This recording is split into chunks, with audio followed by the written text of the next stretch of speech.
getting better on other things. They're shining the Empire State Building green for Islam. We're in the middle of a full-on war in the Middle East with Islamic extremism. Well, let's 3 days. Give the Empire State Building will be green for that.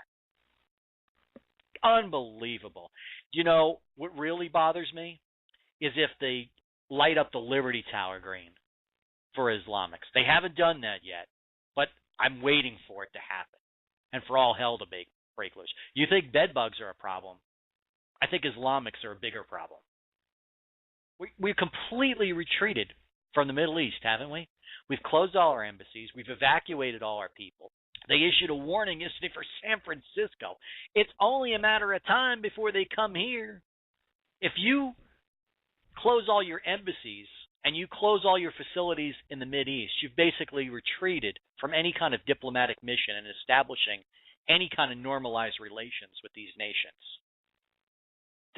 It's only a matter of time. And we've got an open border policy, which I'm going to get to in Obama's speech, which was very disturbing. And people say we don't have an open border. We got open borders right now. You can easily cross in through Mexico. They're not pursuing visas. Janet Napolitano said there's 1 million people with visas in this country. We don't know where they are. 1 million people. Can you imagine if only 10% of that, 100,000, right? 10% of 1 million is 100,000. 100,000 of them could be Islamic militants.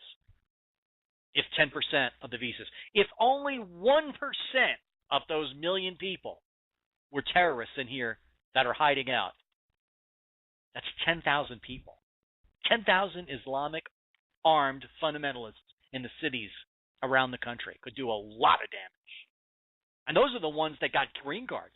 Who knows how many just climbed in across the fence, either through Canada or through Mexico. It's actually more likely that many of them come in through Canada. There was a couple of people that were caught crossing that Canadian border. But it's wide open up there, too. It's not just Mexico. Man, it's like we just don't even care. We're at war with a country, and we ain't fighting it. That's what I've been told.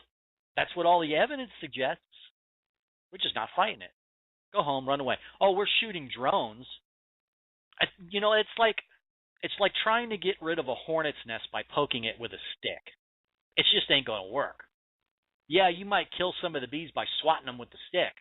You may even kill one of the head honcho bees on occasion, but you ain't going to kill the nest. You've got to root it out. Like one person said, get a can of Raid, because that's what you need to do. And we're just not addressing it. And lighting up our Empire State Building sends a message to these people. Like, hey, we're your buddies, we're your friends. They're weak. That's what I would say. They're weak. They're afraid of us.